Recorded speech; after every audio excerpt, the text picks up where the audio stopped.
You're fine. You're fine. Okay. And Councilmember Kathy Fahey. We are also joined by our incredible staff, Michelle Andre, Danielle Gillespie, and John Rafael Pichardo.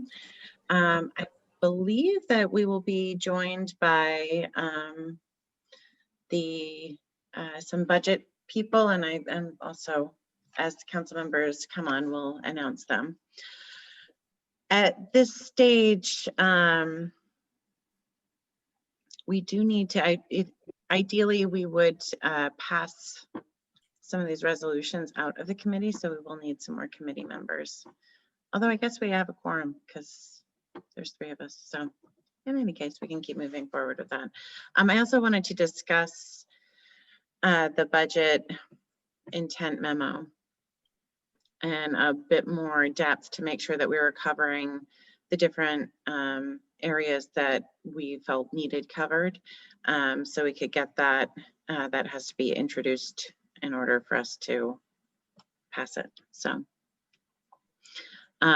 so why don't we begin? Why don't we begin with the budget intent resolution? And what I would love to do is to just, if anyone has, and this is something, any members, I didn't get any feedback from any members yet on it. Go ahead, Mike. Yeah, I didn't submit anything in writing, but I had a couple of ideas. First one starts with a question. I know we made some recommendations like for improvements to the sporting fields, and some of that may have been done. It might be nice to recognize what in the resolution has been addressed. And for example, senior services, I know from the briefing that they're opening a senior program at the Arbor Hill Community Center that is brand new as a result of our resolution and as a result of Jonathan's interest in doing so. But I'd like to kind of build on that. I mean, it's a great beginning. Hasn't happened yet, but I'm confident it will. And I know that because of COVID and some other reasons, it's only starting in one location. So, I mean, maybe we could acknowledge what has been done. Mm-hmm. And maybe say we are hopeful that the Department of Recreation that has come forward with senior programming can expand this to other parts of the city, something like that. I know there's a reason why they didn't. One of the reasons was that the JCC got preoccupied with school programs with all the kids impacted from COVID in school. So they didn't have as much space as they thought they might. And the Elks Club never really got back to Jonathan. So there's reasons for it, but and there's reasons for it beginning slow and small. So we should acknowledge it, but still put, the request in. And then whatever other things that they had that we did put as a priority, and that they might have done something on, I would acknowledge, and maybe if it's not if they didn't do it completely all, but just make a general point of that. And then I would think the other thing which came up in, I think it was last night's 2 nights ago discussion, Judy and Richard brought it up, was that there was the cost of doing the financial audit, the independent audit, is in a line that's been bouncing back and forth between the audit department and the treasurer's office. And maybe that should be more clearly identified, what its purpose is and where it belongs. So that's what I can think of, and maybe I'll think of more. So that's it for now. Okay, great. And I'm sorry, Mike, that last piece, do you mind mentioning that again quickly? Oh yeah, Richard and Judy, a Monday night's meeting, identified when Darius was with us, asked him about the professional paid audit that they have to do. And there's a line item which isn't clearly identified, but it seems to be what the intent of that line item was. Yeah. And that line item apparently bounces back and forth between the treasurer and the audit department.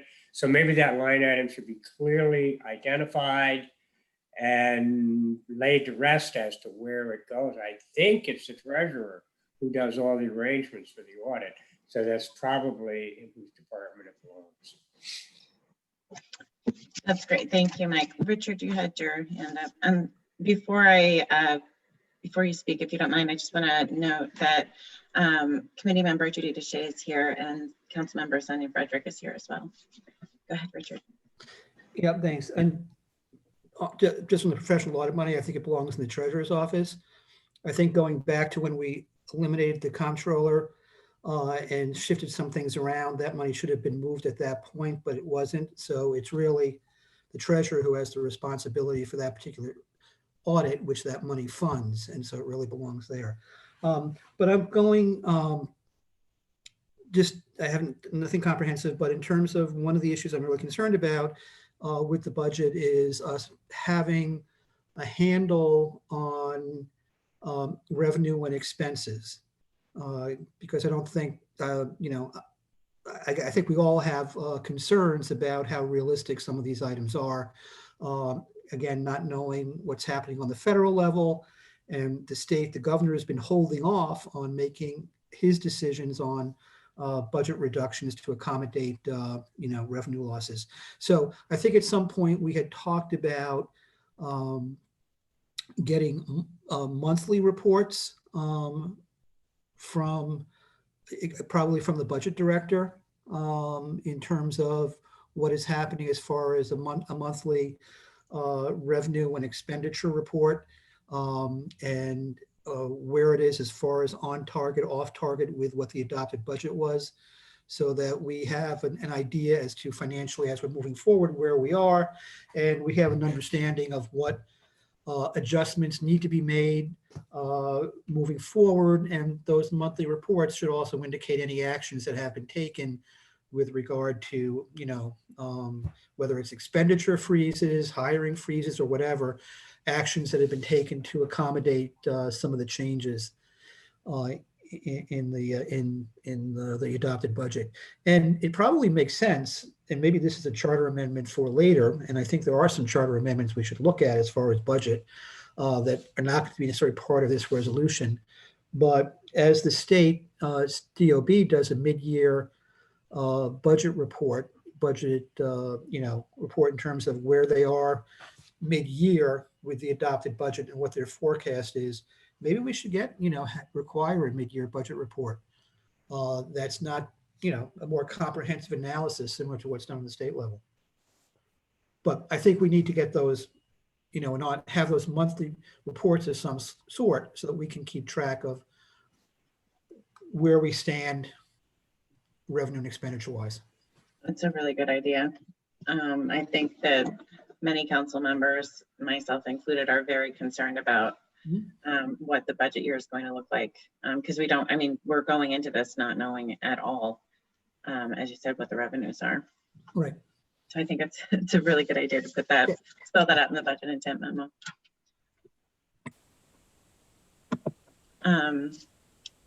Go ahead, Judy.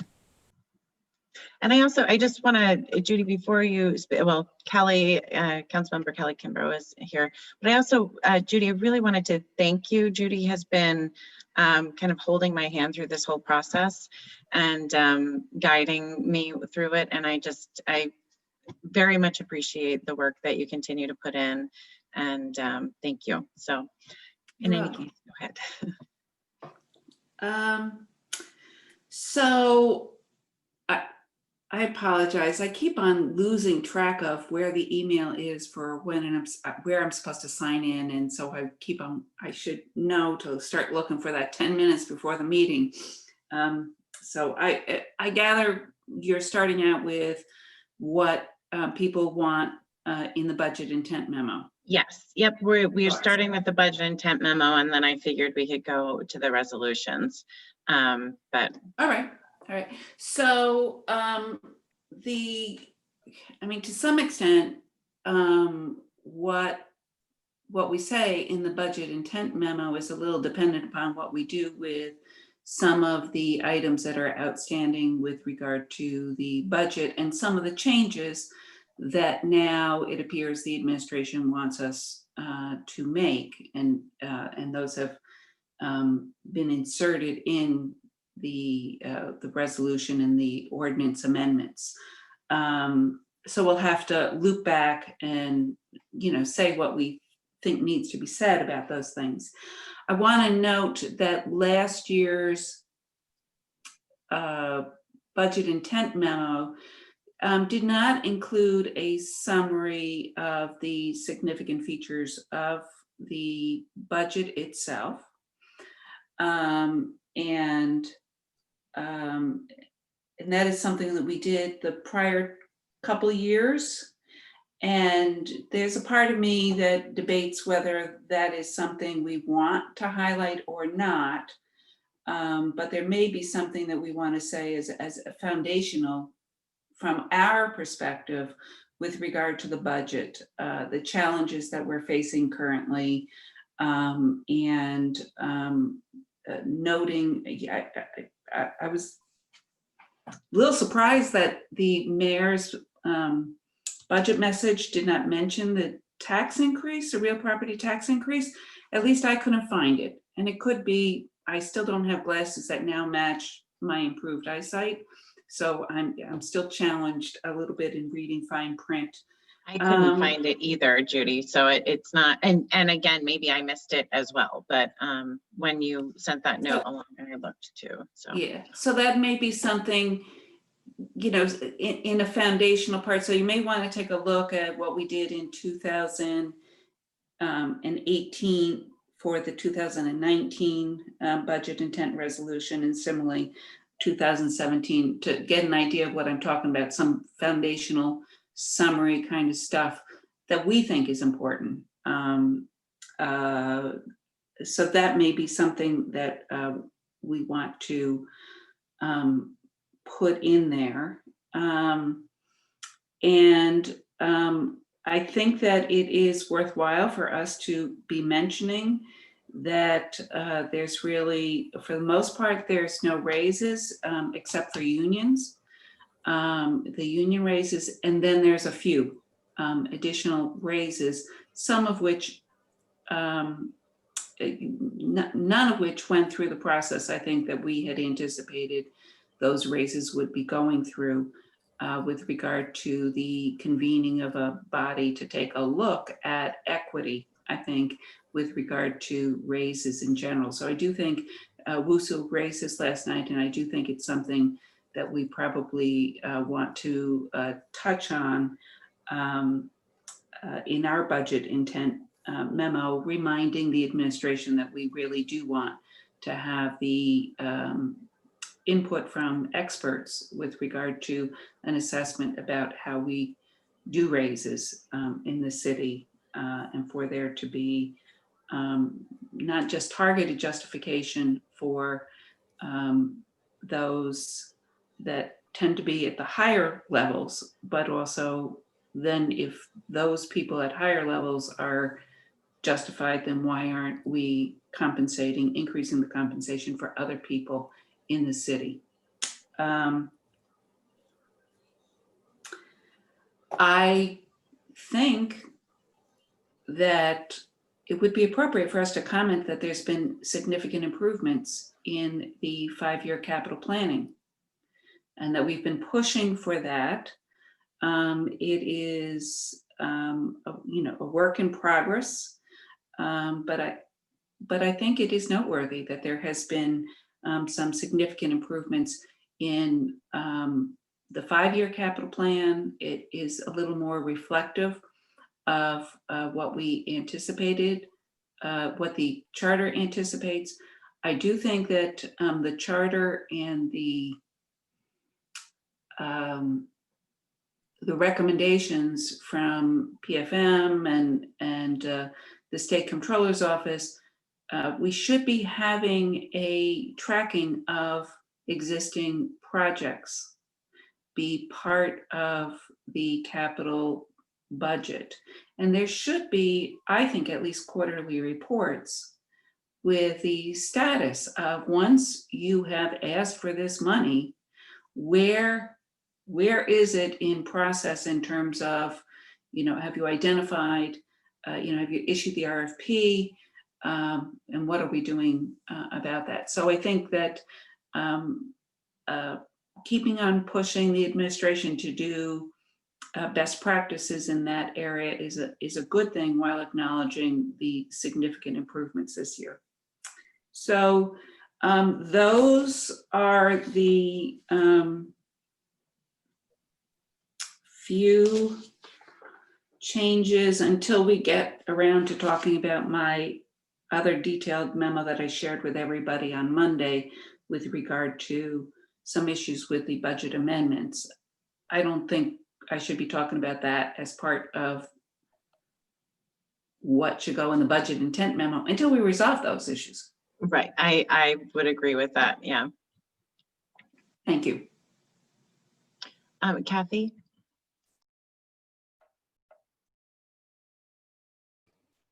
Thanks, Jenny. We passed that equity agenda last year, and we did receive that annual report. And I don't know how many of you have had a chance to read through it. But I think it's worth, in our budget intent resolution, saying a little bit about the equity agenda, because I think that's so important to our city. I have, and Mike, I have to talk to you more about this. I've had a resolution sitting there regarding equity in snow removal, and concerned about sidewalk snow removal in particular, since we have so many people who depend on clear sidewalks and so on. But I just want to throw that out there as something that we might want to consider. Saying something about that, the value of making sure services are provided equitably throughout the city, that's something that the council has focused on past, the equity agenda. So that's it.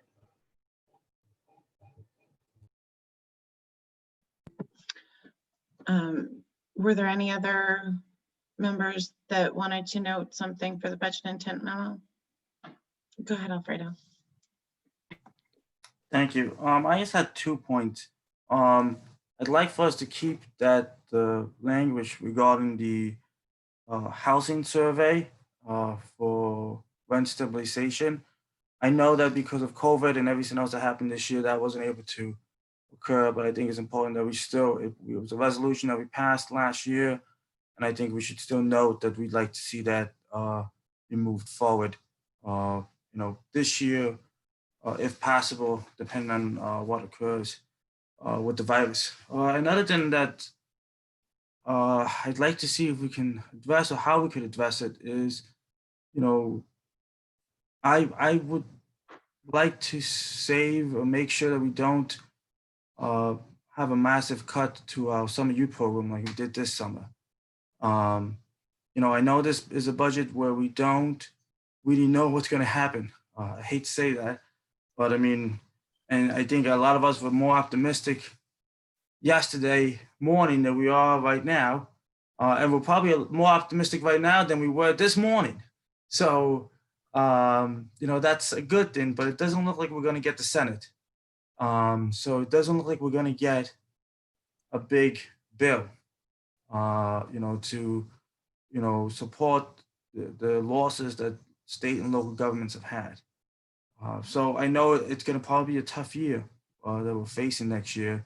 So I'd like to have something in there that emphasizes, our concern for some. I'm specifically advocating for the summer youth program, but any other initiatives that people would want to see advocated for, if possible, just because that I felt was part of the problem that we saw this summer. When you go from having 1,000 young people, employed over the summer through this program to 200 to 300, and again, I commend the administration, I commend the commissioner for even being able to have those numbers. Other cities weren't even able to have so many participants, but I don't want to see this be one of the first things that we decide we need to cut, when things get tough.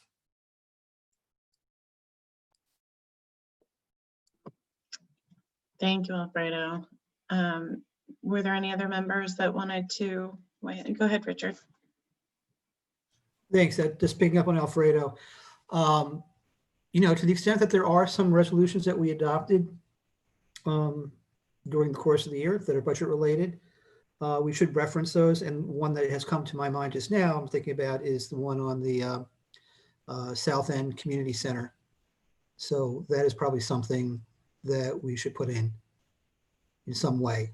And I'm not sure how, but a reference that we had passed that. That's a priority, that we wanted to move forward on that, et cetera.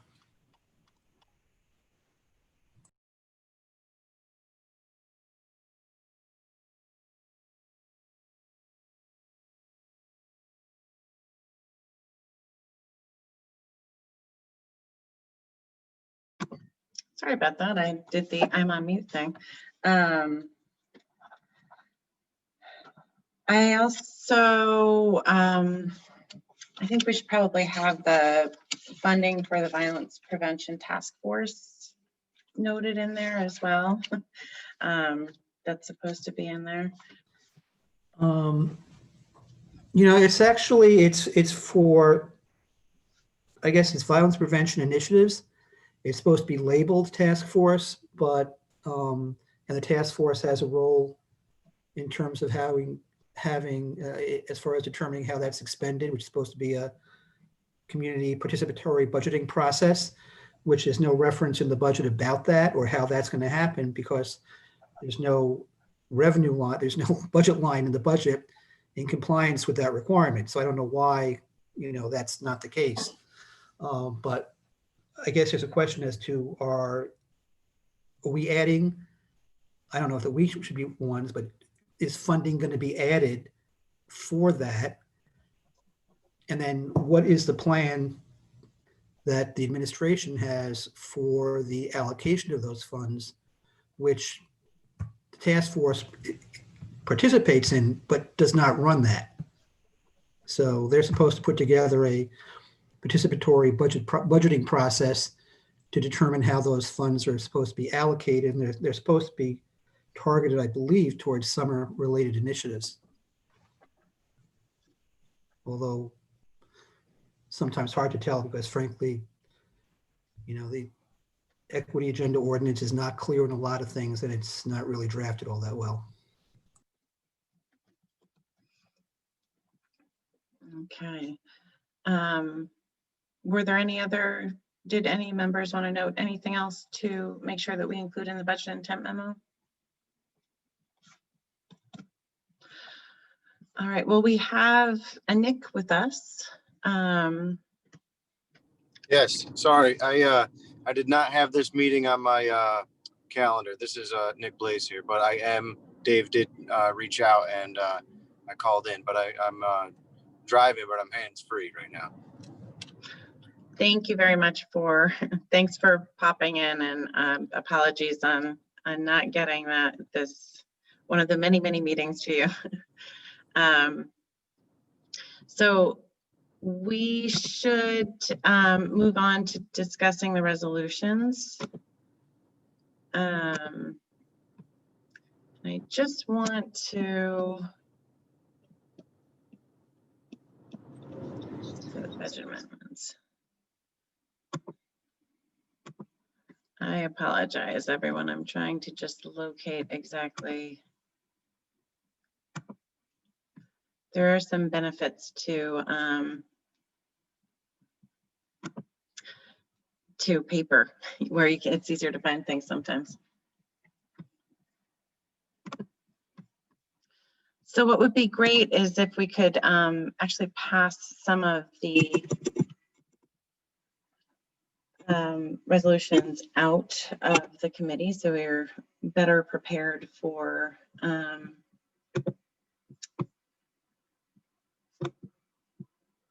so we can actually go through the whole process. So Ginny, do you want me to bring up each resolution one by one and have it that on would the be screen? really great. Thank you. I finally Yes. pulled them up, but that would be incredibly helpful. Thank you, Jared. Yep, give me 1 second. Great.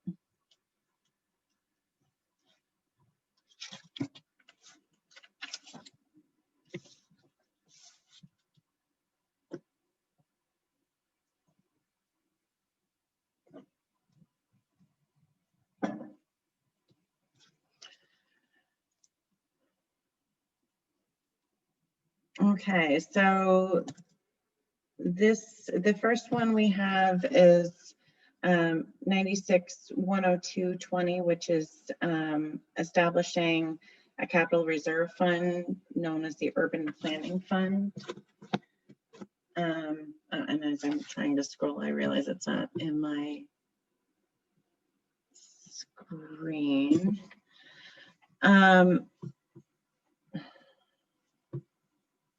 Do you mind scrolling down a little bit with it, JR?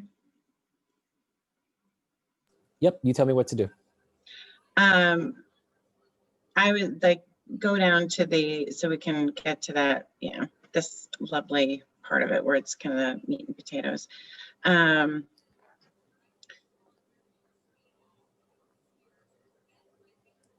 So ideally, and I don't, Nick, are you able to talk a bit about this? Because this one, the other ones I felt like we discussed in detail. This one I don't have as much detail on. So before we pass it through, I did want to. To be honest, I can't speak to this one that much. Does this delineate all the separate funds, the creation of all those separate reserve funds? Yep.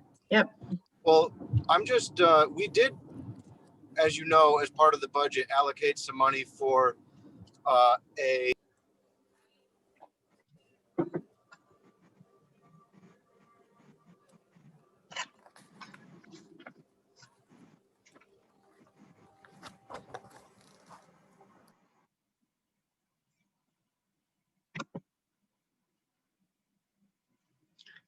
I think we lost Nick.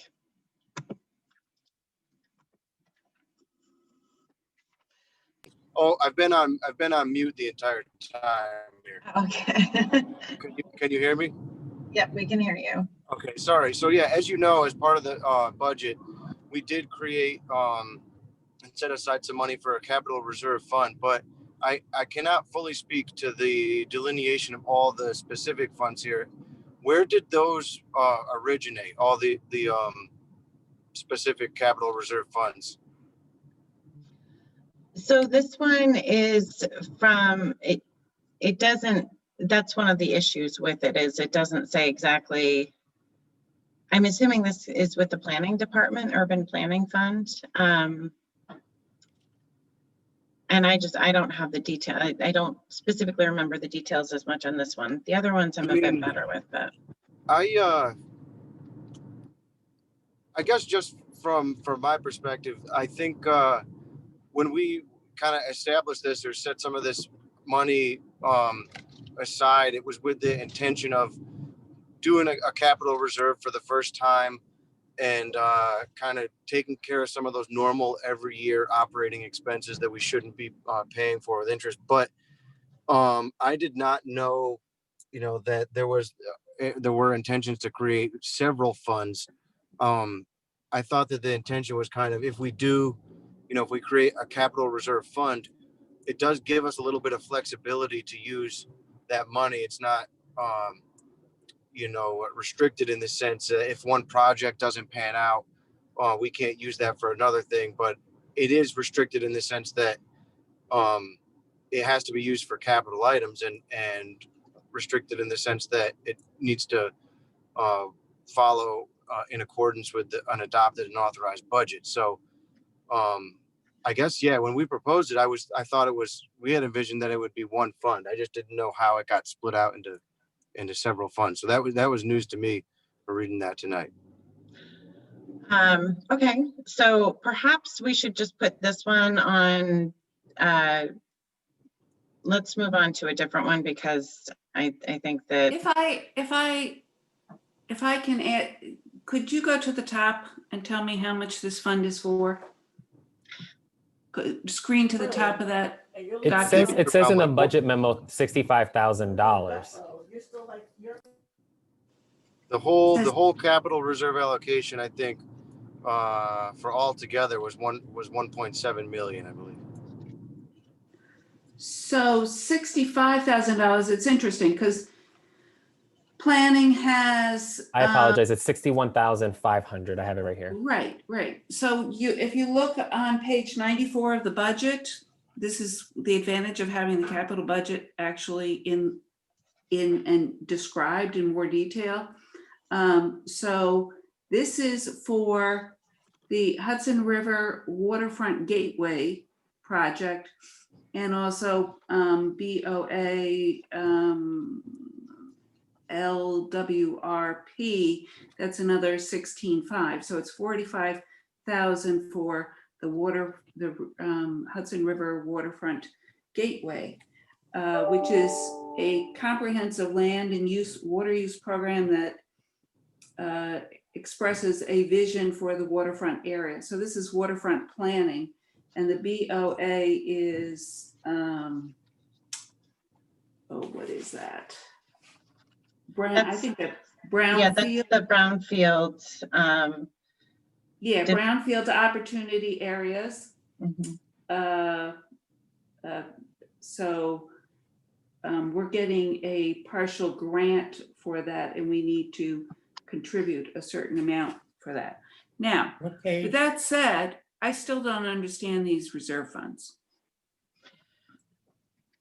So I don't understand them either. So I guess we're on the same page. because it's listed as cash capital in the budget. What And page is maybe that, what- Judy? 94, Mike. Yeah, I think the establishment of a capital reserve could fund all of those things. It looked like, I don't know how it got translated, those being separate funds in the bond ordinance, but those would certainly all be projects that we could fund out of the capital reserve account that we could establish. But we may not want to create that many capital reserve funds. It's the first year doing it. We may want to create one capital reserve fund and then fund those capital projects out of the fund, and then see how it goes from there. Well, unfortunately, under the general municipal law of each reserve fund, from how I understand the law, is you have to be specific to each project. So that's why I think the intention of Corporation Council was each resolution was drafted that way. Ah, okay. Then thank you for filling me in on that. I mean, if that's the way, the mechanism that we have to go forward with this, then no, I don't see any opposition to that. I was just unsure of kind of how we arrived to the funds being delineated the way that they were, because it's a big deal.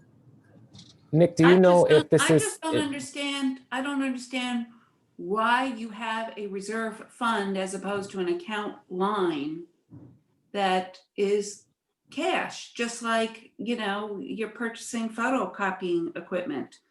And that's listed in the budget, for a particular item.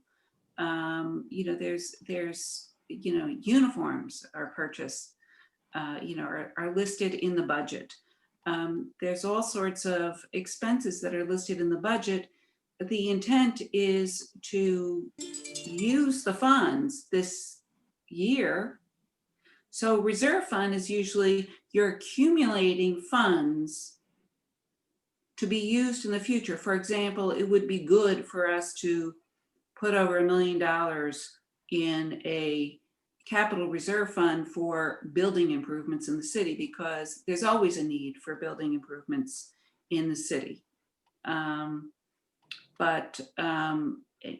And rather than what Randy does, Mr. Milano does, is he puts in an estimate and we borrow monies, and often we're borrowing more than we need to borrow because there's no other place for the money to come out of if it runs above what he thinks it reasonably would run. So he's always putting like a request in for 20% more than his reasonable estimates, which is not outrageous in my opinion, but if we had a capital reserve fund that then when you have an overrun on a project, then you can tap into that.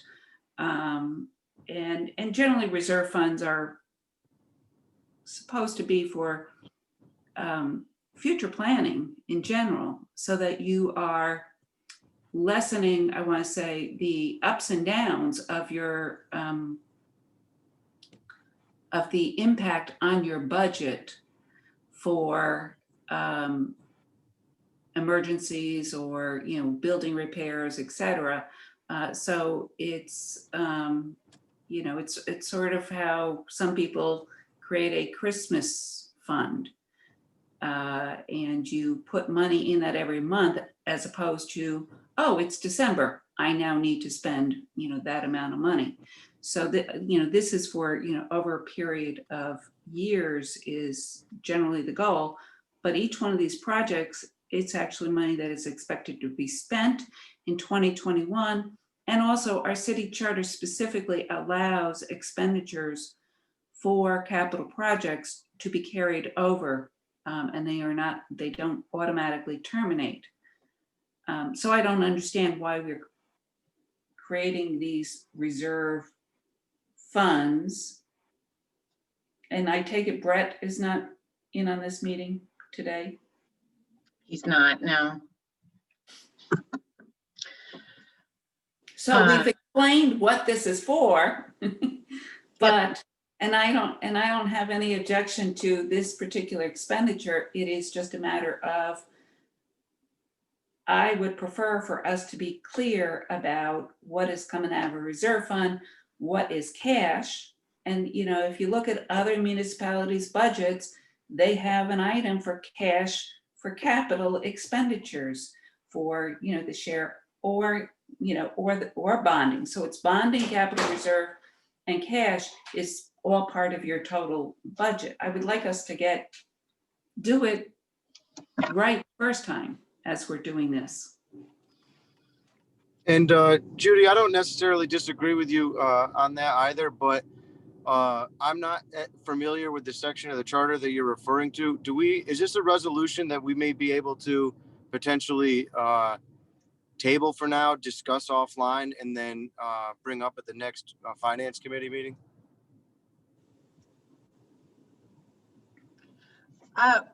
We can. I mean, I think that it is a helpful thing. Perhaps what we can do is look at the expenditures for the different resolutions, make sure we don't have any questions on those specifically. We have discussed them at different committee meetings. And then we'll be able to kind of have that broader discussion about the capital reserve fund future. And then we can hopefully pass them we won't have to go through the actual financial pieces. Does that make sense to everyone? That makes sense to me. We did go over the budget office today, Judy, the email that you sent, and we drafted up. We have a answer or clarification or additional information for everything. And this was actually the one item that required some follow up on our end as we just analyzed it and wanted to get you a response. So it's good that this was brought up tonight, but it's coincidental that was the one thing we were looking into before we sent out our reply to your email.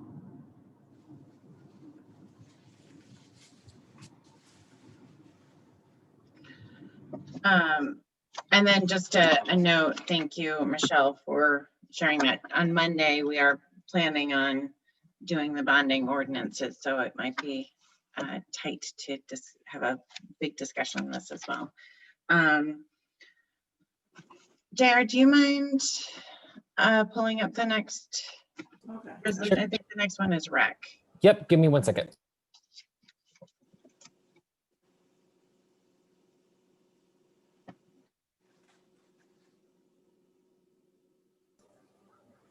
All right, resolution 97.102.20R, a resolution of the Common Council establishing a capital reserve fund to be known as the Recreation Renovations Fund. And the amount is $245,000. And that's the information on this is on page 95 of the budget book. And so this is the doing Ridgefield, Westland Hills, Washington Park, and Mater Christie, equipment and renovations, and then spray pads at Westland Hills.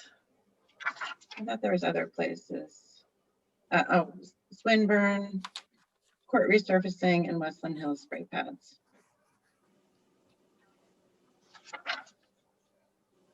I don't suppose, does anybody have any questions or concerns about that piece?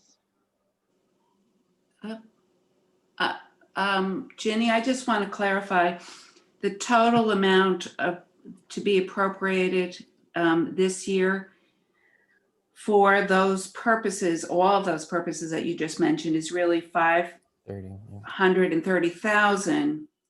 285,000 will be in borrowing, and 245,000 is intended to be in cash capital, is how the budget says it, as opposed to reserve funds. So this is 245,000. So I just want people to have that whole picture when we get to the bond ordinances. There will be a bond ordinance for 285 to fill this out. Nick, I'm wondering why this was divvied up in that way.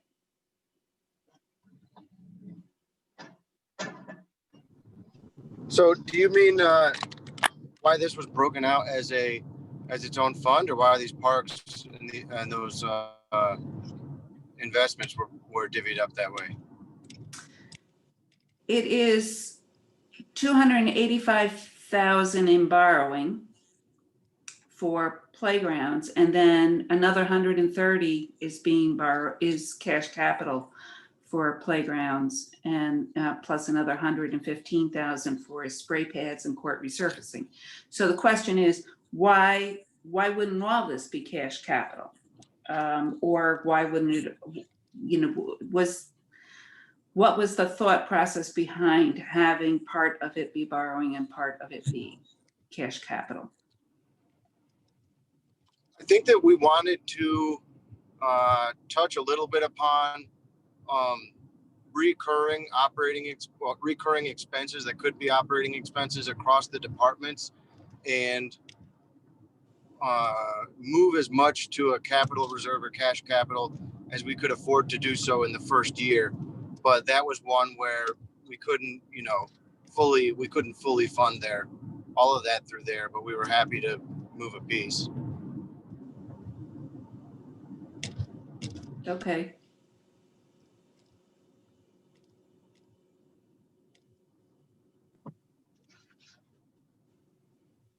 So we know that I'm all about playgrounds and parks improvements, so I'm supportive of this one for sure.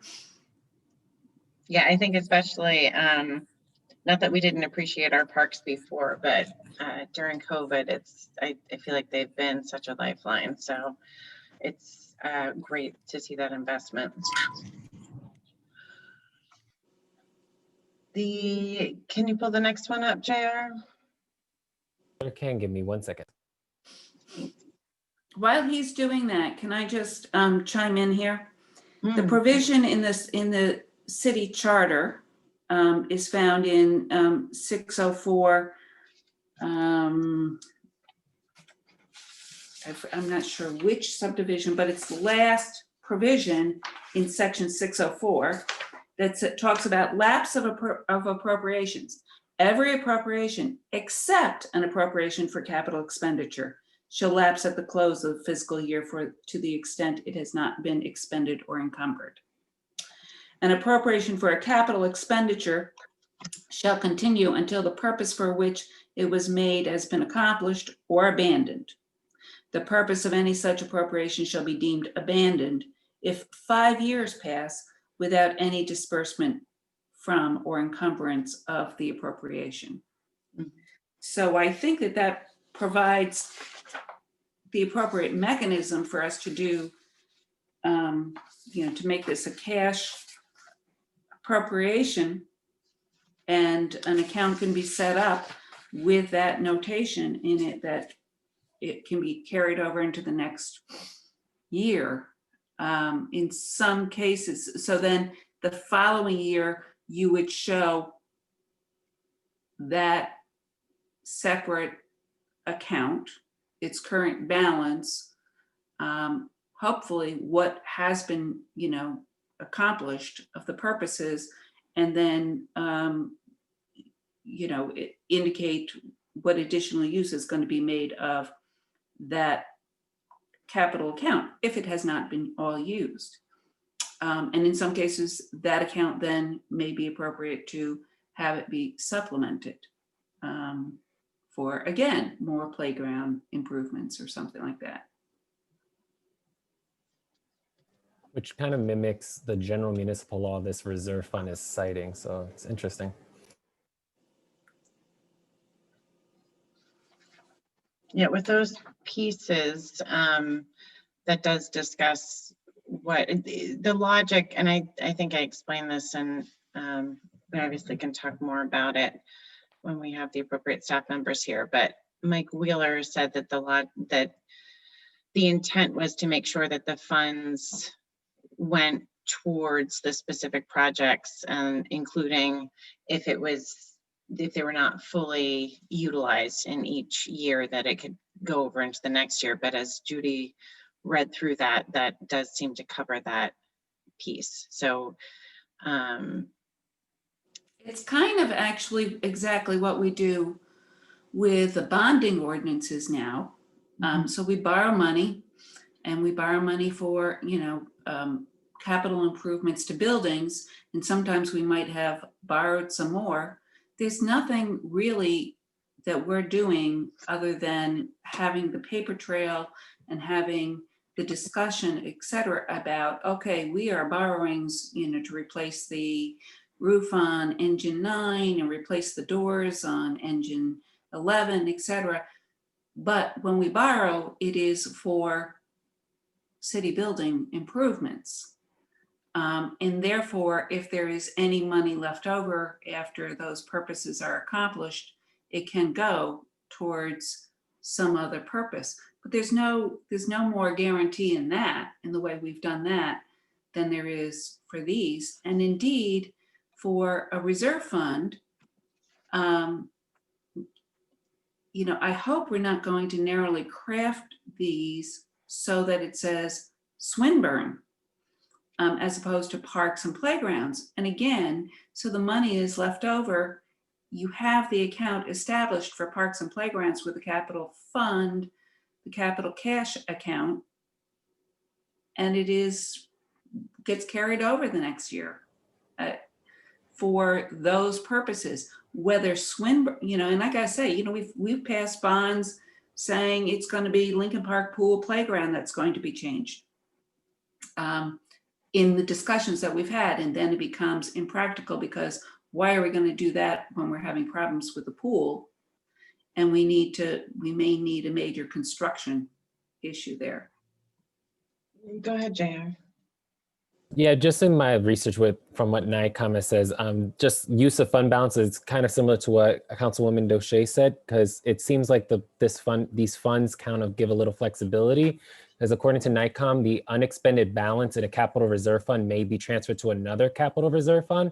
However, where the funds have been established subject to a permissive referendum, any transfer from the fund is also subject to a permissive referendum. If there is an unobligated balance remaining in a fund established for a specific capital improvement or which has been completed or acquired, the city council may appropriate any or all such fund for an object or purpose for which bonds may be issued or the payment of interest and principal on of cities and dentists. So it seems like more flexibility with reserve funds. I'm not sure.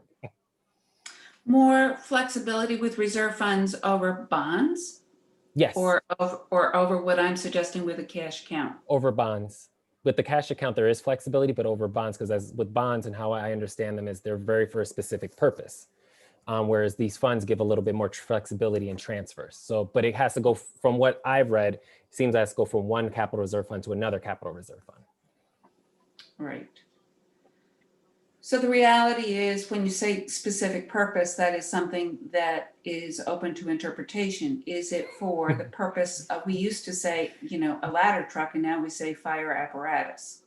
Mm-hmm. And there are plenty of municipalities and larger cities certainly use a broader term in recognition of the fact that things tend to be fluid, where you might have a very small municipality that says this kind of bobcat,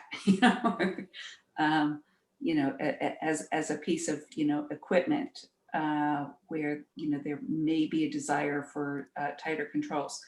I don't think either one of those is wrong, as long as we're talking about fire trucks or fire apparatus and playground equipment being bonded for separately. Those I think that, you don't want to do one general bonding for all capital improvements.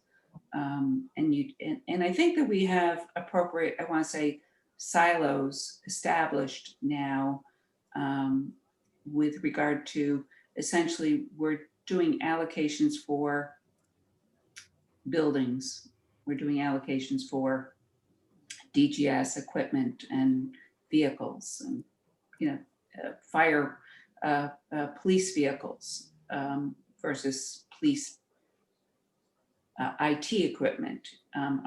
So I think that we have it pretty well, but we can do the same thing with, have that broader stuff both for the reserve funds and also for whatever cash account that we establish for improvements. That's my take on it. The administration, there has to be buy-in from the administration, that, what I'm suggesting is going to work. And maybe, there's something else that I don't know about. Why it wouldn't. Yeah, I think that's something, it makes some excellent points. Why don't we finish up? JR, can you pull up the next ordinance? Yep, the next one is 98 Or resolution, sorry. 98.102.20R, a resolution of the Common Council establishing a capital reserve fund to be known as the General Services Equipment Fund. This is for $295,520, and it is noted in page 90 of the budget book for their equipment.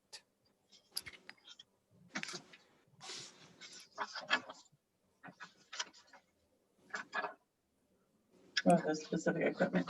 And just to note that the capital portion is a piece of it will be borrowing as well. Yes. So according to this, it's equipment to be paid out of the capital reserve fund, $100,000 for 2 brine mixing systems, $150,920 for golf course equipment. 41,600 is requested for mobile radios to be acquired through the capital reserve for DGS equipments.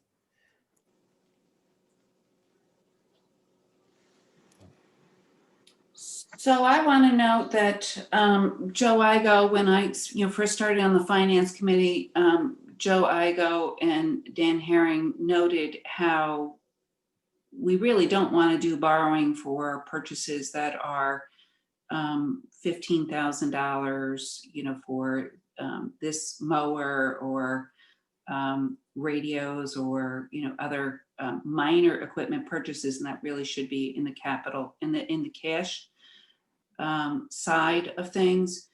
This is beginning to accomplish that.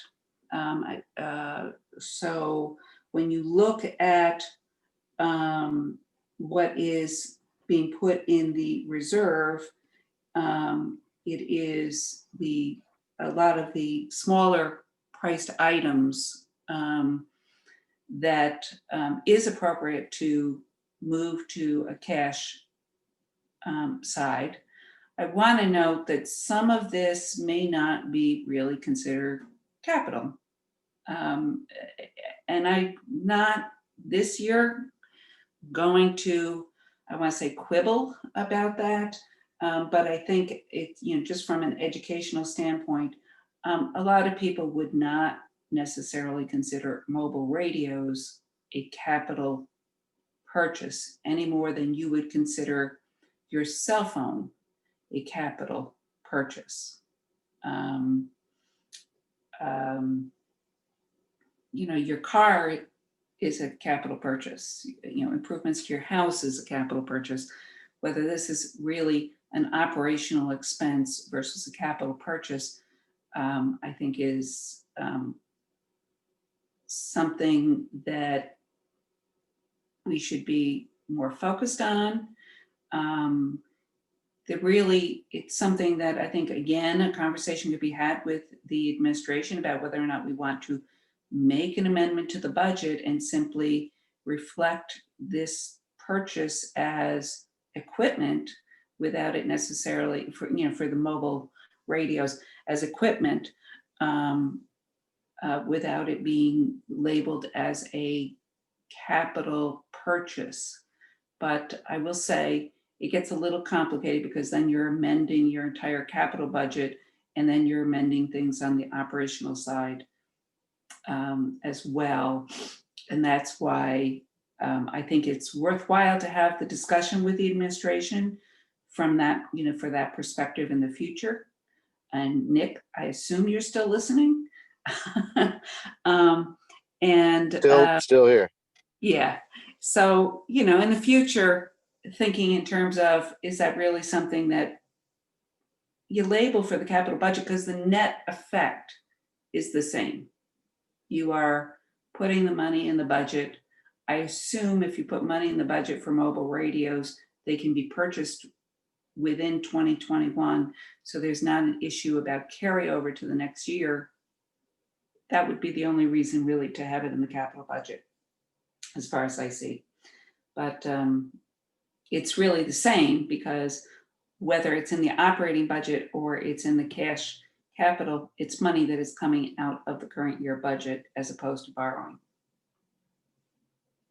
So there's the other comment I will make is this is a significant amount of equipment being purchased. There is a higher than normal amount of vehicles being purchased.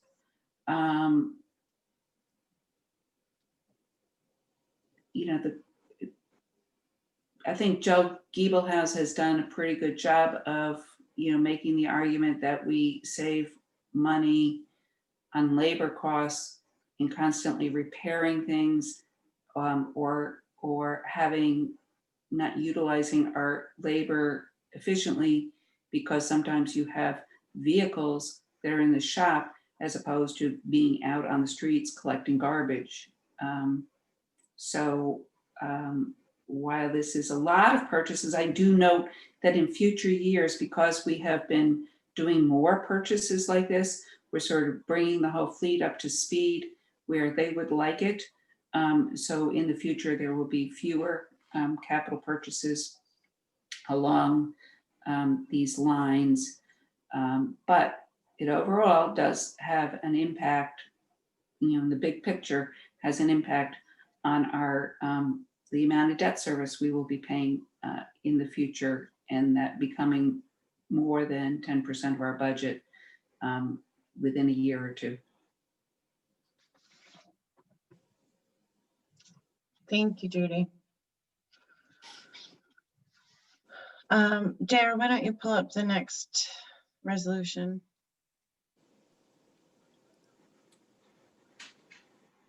Oh, this is it. Yes, resolution 99.102.20R, a resolution of the Common Council establishing a capital reserve fund to be known as the Information Technology Equipment Fund.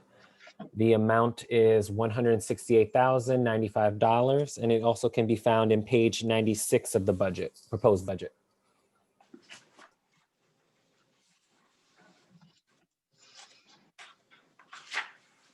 So this is to update the IT.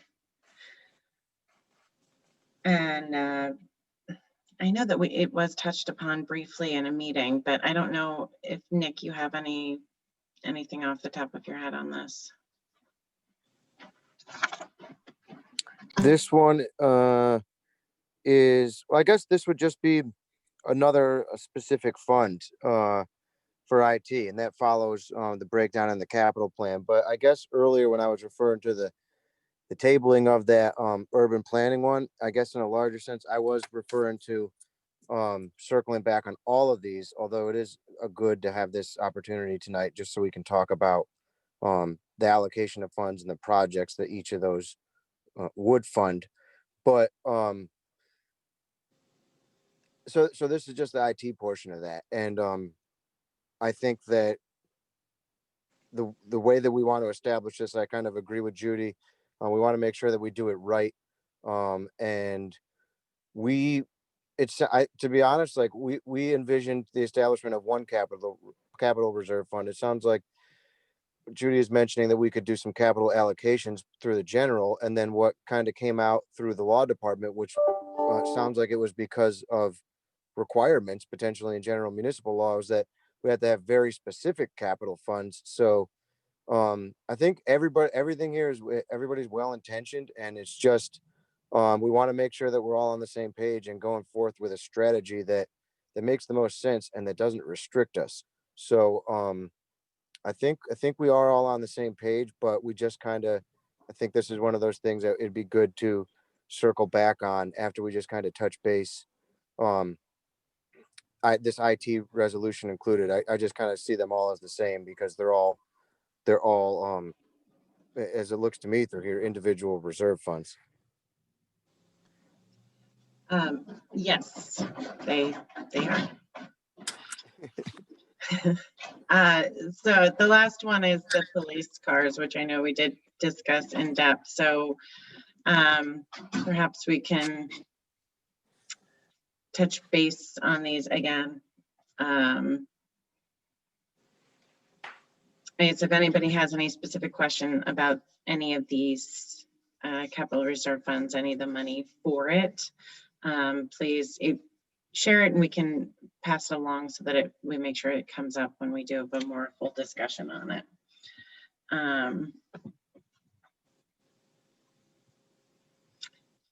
And with that, I think that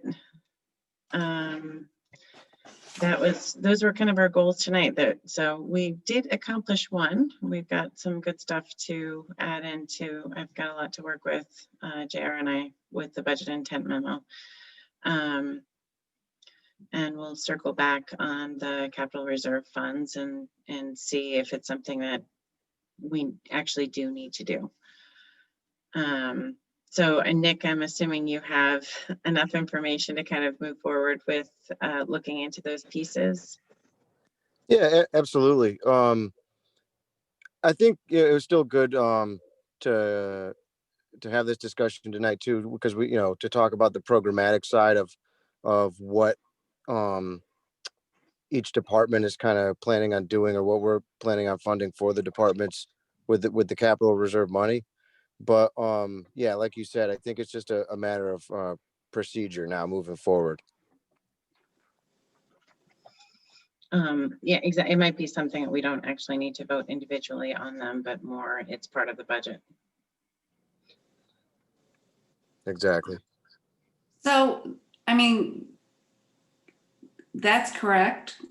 It would be, so the question is whether or not we need to provide any clarification in the budget itself with regard to the allocation of these funding items and give them then an account line item or something to that effect.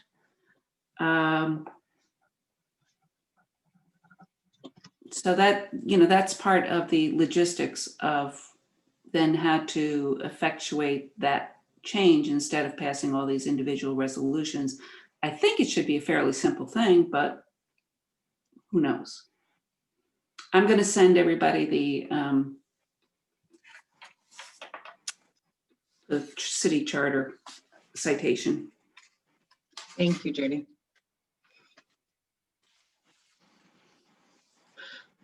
So does anybody have anything else to note? If not, we can adjourn and believe our next meeting is Monday. And we're planning on talking about the bonding ordinances for that. JR and I are going to be working on the budget intent memo tomorrow. So hopefully everyone will have something to look at soon. So thank you, everyone. And thank you, Nick, for popping on. We appreciate it. And I hope everyone has a great night. You as well. Thank you, everybody. Have a good night. Good Thanks. night, everybody. It'll be better than last night. That it will be. Yeah. It seems to be getting better and better and better. Yes, yes, yes, it is.